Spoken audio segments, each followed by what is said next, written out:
Coming up on the February 6th edition of Sports Extra. The 2017 Orange County water shortage is over, and we'll tell you how campus dried up when it comes to Carolina athletics. Men's basketball looked to make another splash in ACC play as the Heels took on Notre Dame in Greensboro. And I'm no Aaron Rodgers, but you can all RELAX. Lacrosse is back. All that and so much more. Sports Extra starts right now. From the University of North Carolina School of Journalism and Mass Communication, covering the full range of Tar Heel athletics, this is Sports Extra. Well, it was a weird weekend for Chapel Hill, UNC, and Carolina sports. Welcome to Sports Extra. I'm Caleb. Chapel Hill didn't have enough of my last name, Waters. And I'm John Assetti. The Orange County water shortage left us all a little bit dehydrated. We'll talk about that in just a second, but first, an update about HB2. The NCAA has dropped an ultimatum on the North Carolina General Assembly. Here to tell us more is Rivers Upchurch. Rivers, what's the latest? Thanks, John. The North Carolina Sports Association wrote a letter to lawmakers this morning stating that the NCAA will pull all championship bids from 2018 through 2022 unless HB2 is repealed immediately. The letter said the process will begin within the next 7 to 10 days and continue through the end of the month. That leaves the state government with a 1-week window to repeal the law, or else we won't be getting any NCAA tournament games for the next 6 years. The General Assembly called a special session to repeal the law in December, but negotiations fell through. The letter also stated that combined with the losses of previous tournament games and the NBA All-Star Game, HB2 could cost North Carolina more than $500 million. The clock is ticking. John? That was Rivers Upchurch live in the studio. Thanks, Rivers. Now back to the water main break that practically ended life as we know it in Chapel Hill, well, at least temporarily. The line break led to Orange County's water shortage and a no-use order, so UNC's scheduled weekend sporting events were either canceled or postponed and moved off campus. Friday night's gymnastics meet against Towson, William & Mary, and Wisconsin Whitewater was canceled, along with JV men's basketball game against Trinity. Now Saturday's men's and women's lacrosse games were moved to Cardinal Gibbons High School in Raleigh. Wrestling was moved to Northwood High School, and men's basketball was postponed and, of course, moved to the Greensboro Coliseum. And while the water main breaking is an unprecedented issue, this is not the first time water has affected Carolina athletics. Back in 2014, we all remember Duke infamously refused to drive 8 miles through icy conditions for a men's basketball game, which UNC would go on to win. 8 days, 8 miles, 8 points. And before that, in January of 2000, a major snowstorm meant that UNC students could fill the Dean Dome for the basketball game against Maryland, and the intense home support helped the Heels pull off the upset. Yeah, so being a senior is just rare that now I ever get a Phase 1 ticket. So when I got the opportunity, I was really excited for the game because I wanted to stay out there all day and potentially get on TV. And now it's just the game being moved. It kind of just took away all my life for the game. Well, the water was clean in Greensboro, where the 8th-ranked Tar Heels hosted Notre Dame for a top 25 showdown. Kenny Williams gives the Heels a boost with this 3 to start the game, capping a 9-2 run opening the game. Tody Bradley boosted the Heels with 12 points coming off the bench, which Carolina would need as Kennedy Meeks spent the day in foul trouble thanks to charges like that one. Are you sure that's not the Dean Dome? Fast forward to a minute 30 to go. Carolina gets the steal, and Justin Jackson, he puts the nail in the coffin. UNC prevails 83-76. So, up next is the big one. Carolina travels to Cameron Indoor this Thursday to face Duke. Joining us now to break it down is basketball analyst Brett Thompson. Brett, how excited are you? John, how can I not be excited? I mean, it's another top 25 matchup on Tobacco Road. Duke's looking for revenge for last year's game at Cameron. And as always, there's the chance for us to storm Franklin Street if things go right for the Heels. But for students to uphold that time-honored tradition, Carolina's going to have to do a few key things to put away the Blue Devils. First, finding the shooters. Watch this possession from yesterday's game. Steve Asturia drives into the paint and kicks out to Matt Farrell. Look at where Joel Berry is when Farrell gets the ball. He collapsed in to help, and Farrell knocks down a wide-open 3. Now let's look at it from Duke's end. Grayson Allen is going to drive in transition here, and he's very dangerous in the lane, so everyone collapses in. But Matt Jones is open in the corner by Miles, and he buries the tray. Expect to see that a lot on the break on Thursday. And on the offensive end, UNC should do exactly what it did against Duke last year. Exploit the Blue Devils' front court deficiencies. It starts with rebounding. In the 2 matchups last year, Carolina out-rebounded Duke 110-63, including a 45-19 advantage on the offensive glass. UNC is the best rebounding team in the country this year, averaging 13.5 more boards per game than opponents, while Duke sits at 45th with a plus 5.3 margin. And front court scoring will also be a factor. Here's a look at the averages of each team's starting big men. It's worth noting that Harry Giles is still finding his footing at the college level after missing so much action to start the season, but is in stark contrast to the consistency that Meeks and Hicks have provided for Carolina this season. Well, Brett, gun to your head, who do you got in this one? Well, John, I hate making predictions. They almost never work out well for me, but this does feel like a game that Duke will win to complete the little season turnaround it's got going on. Luke Kennard's been my ACC Player of the Year pick so far. Grayson Allen's starting to find his shot again, and they're finally healthy. That's a big factor. I think it's going to be an offensive shootout, but Kennard will ultimately be the difference maker. Sheesh, man. That's cold to do on this show of all places. Well, that's the always optimistic and positive Brett Thompson in studio. Thanks, Brett. Well, if that didn't get you excited for Thursday's big matchup on the hardwood, you may not be a real Tar Heel fan. But we got one more trick up our sleeve. Our Michael Coe gets you ready for Carolina Duke, Part 1. Break. Do you think it's the best in sports? You said you don't know what else is. Please convince us. I don't think I have to convince you. I think all I have to do is say Duke Carolina, and everybody knows what it means. They're fired up. We are as well. Looking forward to Carolina and Duke.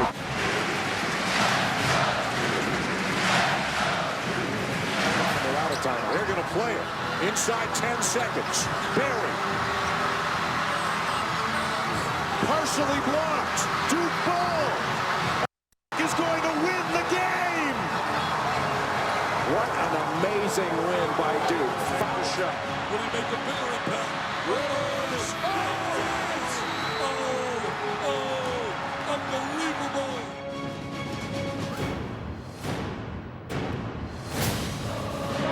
Recovered Marvin, he scored. 17 seconds left. While Wallace on the bench. Oh, awesome. Stackhouse. Oh, my.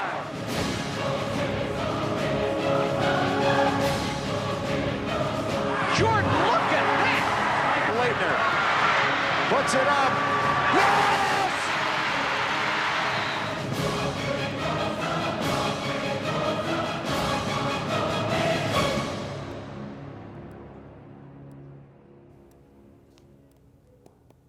Wow. I'll bet there are a lot of Tar Heel fans, myself included, ready to run to Cameron and put on jerseys themselves after watching that one. And coming up, LAC season is back in session. And both the men's and women's teams show us what they have in thrilling season openers.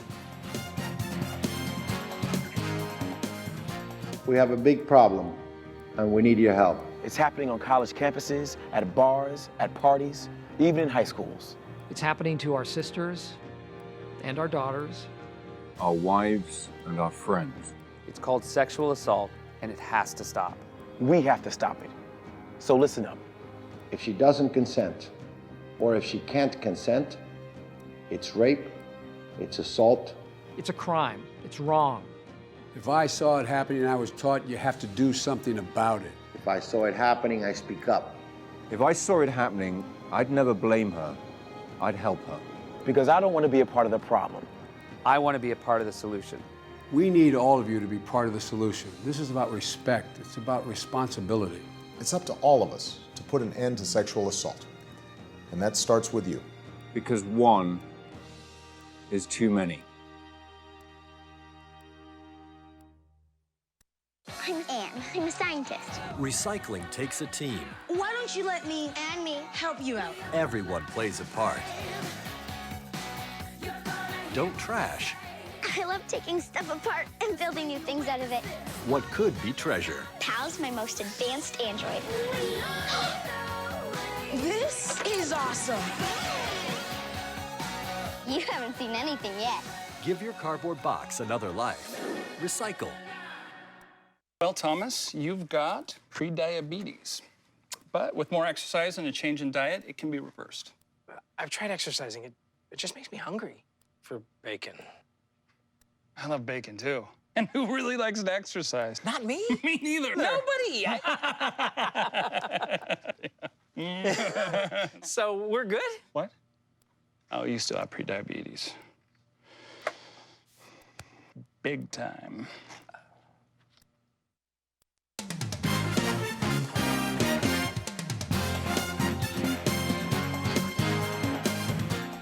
The men's basketball team had to move its game against Notre Dame to the 3-3-6, but Chapel Hill students and locals were still able to get back in time for the Super Bowl. Our Laura Brache watched the game herself at one of those parties. In case you didn't know by now, Chapel Hill ran out of water for more than 24 hours. The men's basketball team played a home game in Greensboro, and the Pats won the Super Bowl again.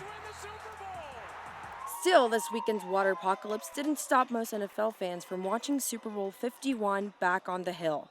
Senior Kayla Crump and her housemates hosted their own watch party at home. My roommates are the ones that organize this party, so I was just happy that I could come, but they just invited like all their friends and like classmates. Her friend Ellen Turner thinks that after this weekend's events, a house watch party was the right choice. We had planned to watch the Super Bowl at a bar, but actually since everything closed because of the water shortage, we just decided to have our Super Bowl party here at one of our friends' house because it was just too much last-minute planning, and we just wanted to make sure that there was enough food for everybody and there was enough drinks for everybody. Out on the town, Might As Well, Franklin Street's newest bar, nailed its first Super Bowl rush, and according to their manager, it went pretty well. Typically, the Super Bowl is like a house party kind of deal, so when we were busy, we were kind of surprised, and we were ready but excited. So who was everyone rooting for? Everybody here seems to be mostly pulling for the Falcons. We're Patriots fans. My friend here is a big Falcons fan, so I'm kind of feeding off of her energy. She's really excited. In the end, it was the Pats fans who were happy following a game for the ages. In Chapel Hill, I'm Laura Brache reporting. That sure was an incredible Super Bowl. And the next batch of potential Super Bowl superstars made their college decisions official on National Signing Day. Head coach Larry Fedora compiled one of his strongest classes yet. Some of the major gets for the Tar Heels included Trey Shaw, a 4-star defensive back out of Georgia, and Jonah Melton, another 4-star offensive guard from just down the road in Mebane. Those two helped Fedora stick to his goal of getting top recruits from within North Carolina. Here's your fun fact for the day. Chris Hogan, wide receiver for the Super Bowl champion New England Patriots, played men's lacrosse for Penn State back in his day. Our own men's lacrosse team opened its regular season Saturday as the Heels took on the University of Maryland Baltimore County Retrievers at Cardinal Gibbons High School. Those two teams are no strangers to one another, and the Heels led the series 20-6 coming into the game. It took no time for the Heels to get on the board. Carolina managed to score within the first few seconds of the game, and from then on, it was Tar Heel dominance. UMBC attempted a fourth-period comeback, but the reigning Natty champ said, "I don't think so." Heels win 16-5, and head coach Joe Bresci knows his guys have to play better against stiffer competition. It'll come together. I mean, for us, we want to be peaking at the right time and not too early in the season. But this was a good step forward for us. But we have a lot of work to do to continue to get ourselves better. And the women's lacrosse team also took to Cardinal Gibbons for a season opener, starting its defense of the national title Saturday against James Madison. Carolina struggled early against the Dukes, but the Heels finally took the lead in the second half thanks to junior midfielder Marie McCool as the other side of the pillow. With a career-best 8 points, McCool drove the team to a 16-14 win, extending UNC's winning streak to 18 straight games, dating all the way back to last season. Now, despite the win, just like Coach Bresci, Jenny Levy says she expects more from her team. The first half was really sloppy. I thought we were very undisciplined. It wasn't until the last 3 minutes of the game that I thought that we sharpened up and played with better intensity and more fluidity. Now, both the men and the women started the season ranked #1, so you know every single opponent will be gunning to knock the Heels from the top spot. UNC's #2 ranked women's tennis team traveled down to Orlando, Florida to take on #12 Texas Tech. The Heels started by earning the doubles point after Jessie Aney and Cassandra Vasquez won 6-4 against the Red Raiders. 5th-ranked Haley Carter won her 144th career match. Incredible. Defeating Texas Tech's Gabriela Talaba, giving the Heels a 2-0 lead. Alexa Graham and Sarah Davatilla kept it rolling by defeating both of their opponents and helping the Tar Heels get the sweep. Carolina remains unbeaten and will be back on the court this weekend at the ITA National Team Indoor Championships. The 7th-ranked UNC men's tennis team traveled up to Champaign to take on the 17th-ranked Illini on Saturday night. The Fighting Illini put together a 2-1 lead before UNC junior Robert Kelly defeated Julian Childers in straight sets to tie things up for Carolina. The Tar Heels finished what Kelly started, winning the next 3 matches by a score of 5-2, and UNC improved to 8-0 on the season. For more about these dominant Tar Heel tennis teams, we go live to Lindsay Sparrow at the Cone Kenfield Tennis Center. John, dominant might be an understatement for these two teams. The undefeated UNC women's tennis team are gearing up for the 2017 ITA National Championships. The Lady Tar Heels are ready to redeem themselves after a heartbreaking loss to Cal in the ITA Indoor National Championship in 2016. This weekend they have a chance for a second title in 3 years and third overall. The Heels won the indoor titles in 2013 and 2015 and will be heading up to New Haven, Connecticut on Friday to battle for another championship. The UNC men's tennis team is out for back-to-back ITA National Team Indoor Championships.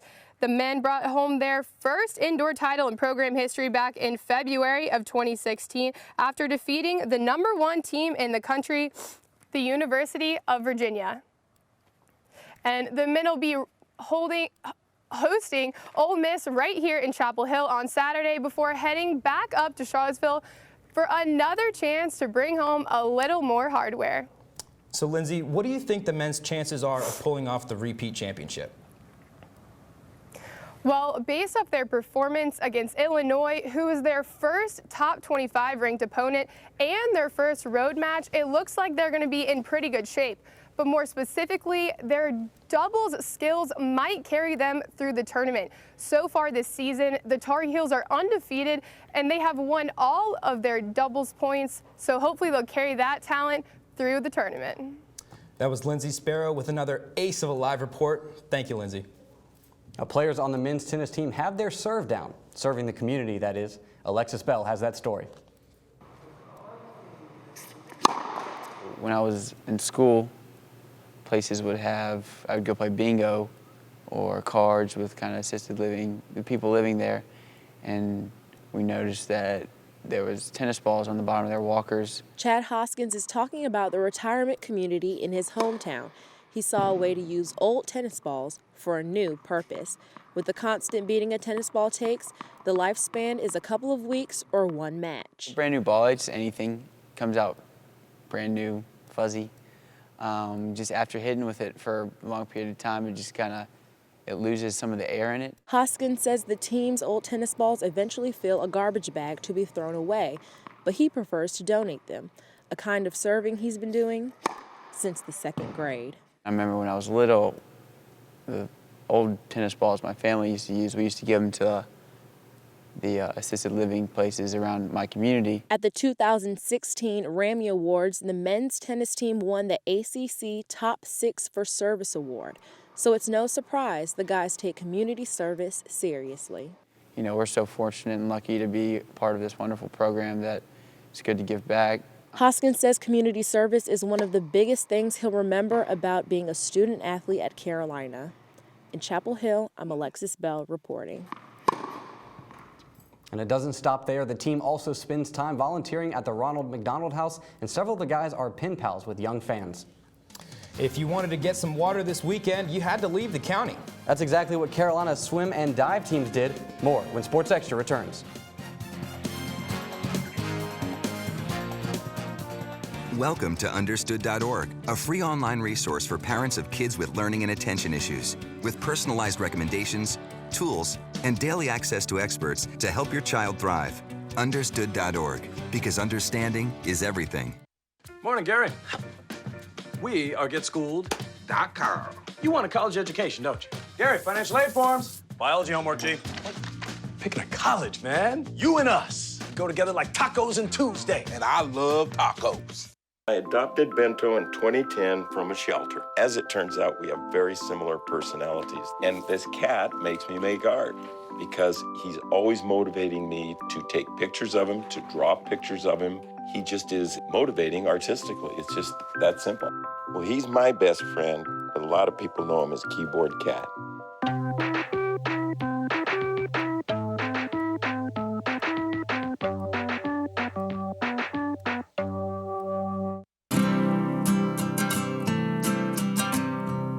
Every day across America, excess food is gathered by a network of good people at local food banks, giving hope to millions of children who struggle with hunger. They've earned their wings, and you can too. Together, we can solve child hunger. Support Feeding America and your local food bank at feedingamerica.org. Fancy pants peanut butter? A big screen television? You haven't even bought a sofa yet. A motorcycle? When your father finds out, he's gonna flip his shoes with 2 buckles? What do you even need 2 buckles for? Mr. Big Shot, buying whiskey shots for everybody in the bar. From the looks of it, I'd say nobody even remembers. Feed the pig.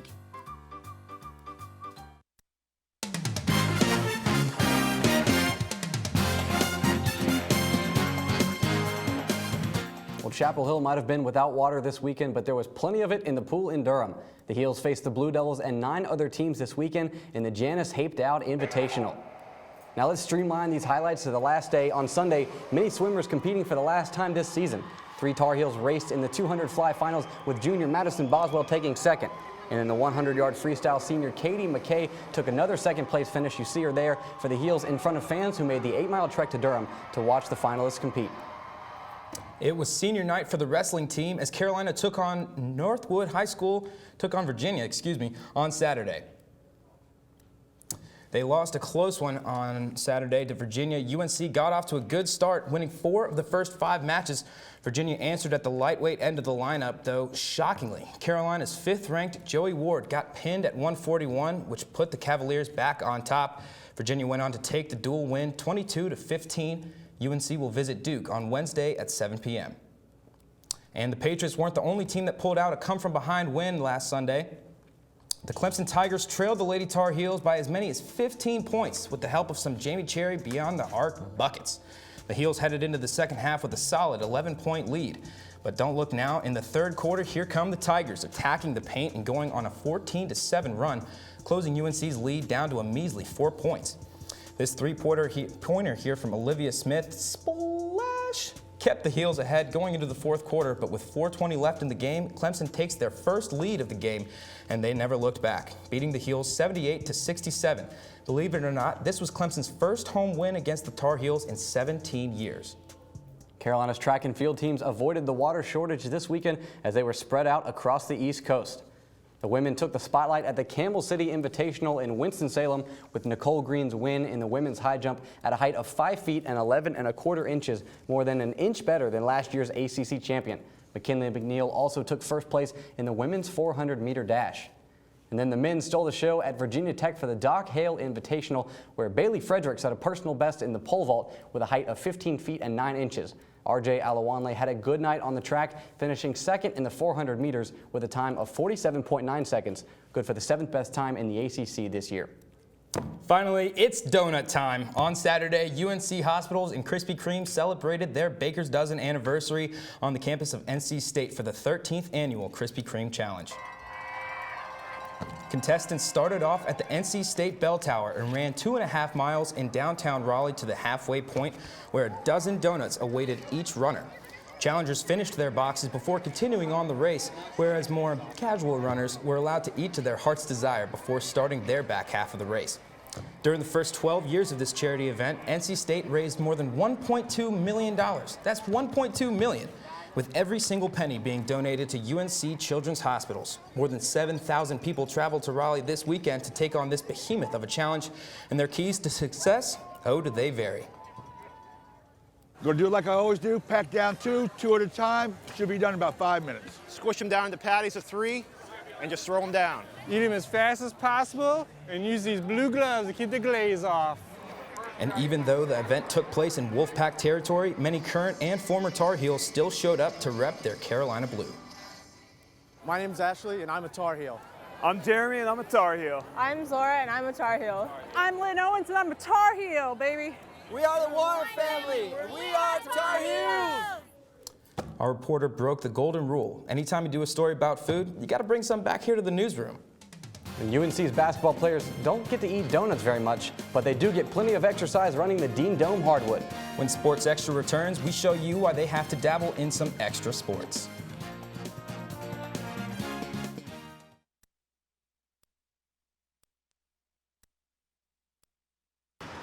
Look at you. You're at the top of your game. You're unstoppable. Nothing can throw you off track. Wait, is that your car? Uh-oh. Yeah, I saw that coming. That will throw you off track. You're looking at around 10 grand in fines, legal fees, and increased insurance rates. Let's try this again. Smart move. Because buzz driving is drunk driving. Thanks for coming in for the interview. Oh, yeah, of course. All right, we got your personal references, your resume, high school diploma or equivalent.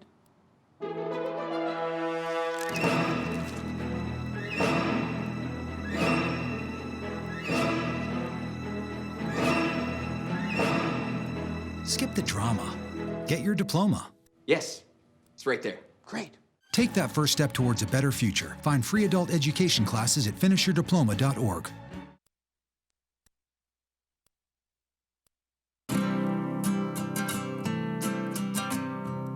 Every day across America, excess food is gathered by a network of good people at local food banks, giving hope to millions of children who struggle with hunger. They've earned their wings, and you can too. Together, we can solve child hunger. Support Feeding America and your local food bank at feedingamerica.org. I adopted Bento in 2010 from a shelter. As it turns out, we have very similar personalities. And this cat makes me make art because he's always motivating me to take pictures of him, to draw pictures of him. He just is motivating artistically. It's just that simple. Well, he's my best friend, but a lot of people know him as Keyboard Cat.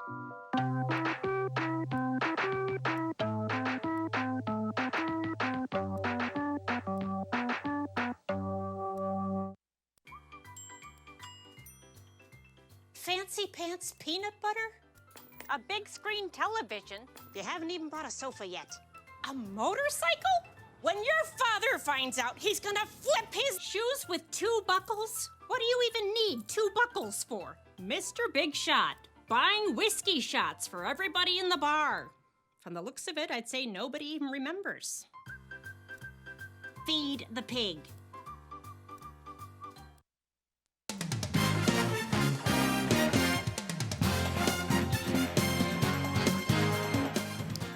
LFITs. They're those 1-hour credit courses some students might be dreading to take before graduation. But for a couple of student athletes, it's a way to learn something new.